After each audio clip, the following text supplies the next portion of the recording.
5 recettes à la une, ça sent déjà bon.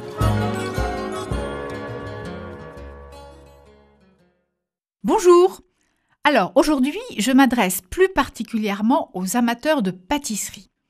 Je vais vous donner la recette, une recette un peu élaborée. Il faut de la préparation et de la délicatesse pour le dressage. C'est la recette des poires belle Hélène en croûte façon belle Hélène.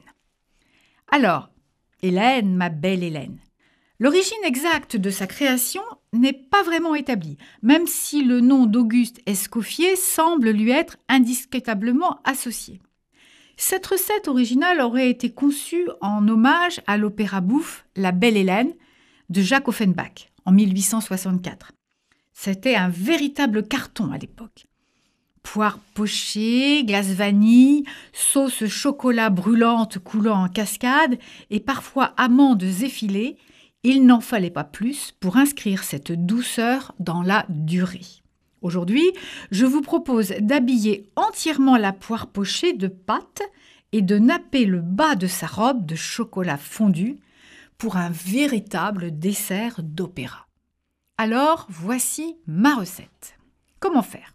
Alors, premièrement, vous téléchargez la musique de l'opéra d'Offenbach. Je vous recommande plus particulièrement l'entrée des rois, Agamemnon. Le roi barbu qui s'avance, eh bien c'est Agamemnon. C'est magnifique. Alors, mettez donc votre tablier et faites bien comme je vous dis.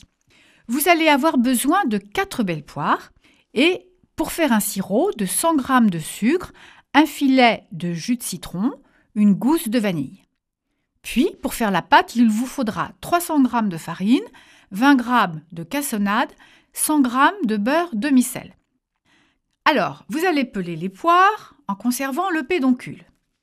Vous fondez la gousse de vanille, vous prélevez les graines avec la pointe d'un couteau. Et vous allez préparer un sirop. Pour ce faire, vous faites chauffer 1 litre d'eau avec le sucre, le jus de citron, les graines de la gousse de vanille. Moi, j'ajoute un peu de cannelle et un petit peu de 4 épices, une cuillère à café. Ça donne du renfort sur le goût. Si vous voulez faire classique, simplement la cannelle.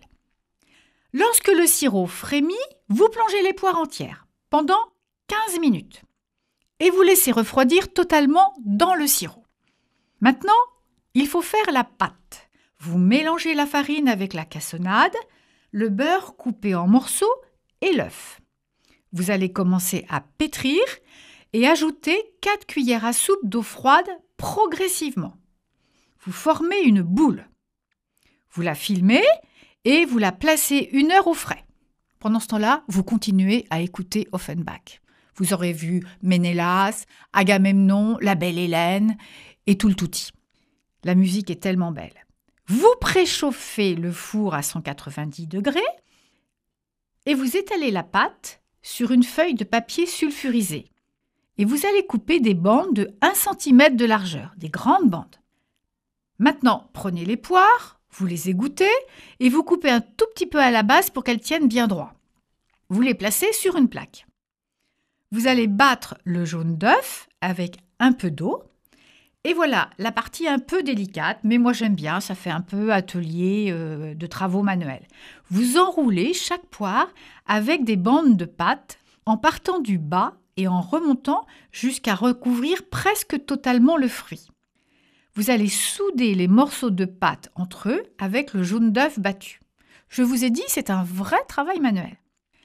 Une fois les poires habillées de pâte, vous les badigeonnez avec l'œuf, avec le jaune d'œuf, que vous aurez un petit peu additionné d'eau, une petite cuillère à café d'eau. Allez, vous enfournez le tout 45 minutes et vous laisserez refroidir légèrement. Écoutez toujours la musique pendant que ça cuit, c'est toujours aussi beau. Bien, alors, ensuite, vous allez faire fondre les 2/3 du chocolat. Je vous avais dit qu'il vous fallait 200 g de chocolat noir pâtissier. Donc, vous en faites fondre les 2/3 au bain-marie ou au micro-ondes, comme vous voulez. Vous allez badigeonner les poires de chocolat fondu sur la moitié inférieure. Vous placez vos poires sur une assiette de service et vous laissez durcir. Au moment de servir, vous faites fondre le dernier tiers de chocolat qui sera bien tiède et vous le ferez couler en cascade sur les poires.